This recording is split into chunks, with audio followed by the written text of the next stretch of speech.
this immigration problem, and I don't mean the one that Donald Trump defines as a problem or that others define as a problem on the far right who were reactionary, Minutemen at the border. I'm talking about the reason we have a narrative problem around immigration and the reason we have such vitriol aimed at folks coming across the border. But keep in mind, only one border, right?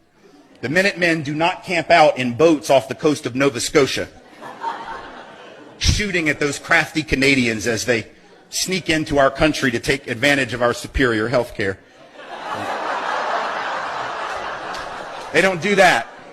It's just down there at that other border, which I beg to remind you is an artificial border created at the outcome of a war, which was a war of aggression started on false pretense by this country. Not what they taught us in 8th grade, but now that is what happened. So really, folks are coming home. Can I get an amen? People are coming home. Right. They're coming home.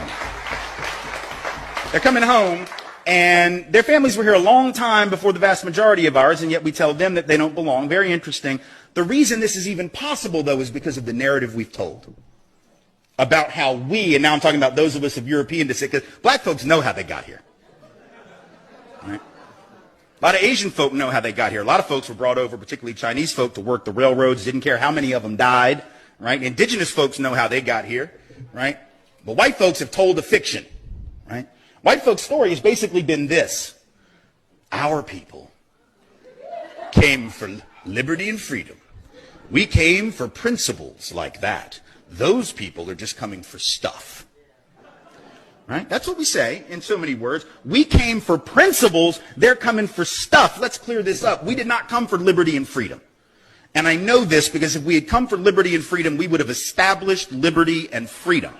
And I don't just mean with regard to people of color, I mean each other. Like, white folks spent a lot of time in the colonies just trying to figure out who was the bigger witch, right? Like, we just would kill each other. Well, it wasn't like one big happy white family. It was just, you're not a good enough Christian. No, you're not a good enough Christian. No, you're not a good enough Christian. Now I'm going to drown you because you're a warlock. I mean, that was the kind of, like, in a nutshell, that was the colonial experience. So that was not Schoolhouse Rock, right? Yeah, right? So we didn't establish liberty and freedom even vis-a-vis one another. Let's be honest, we came for stuff.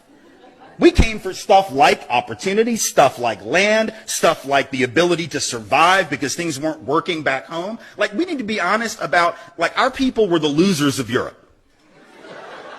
And I don't mean that, I'm not trying to be judgmental or harsh, I'm just being honest. Like when Donald Trump says Mexico's not sending their best, okay, you think England sent their best? The hell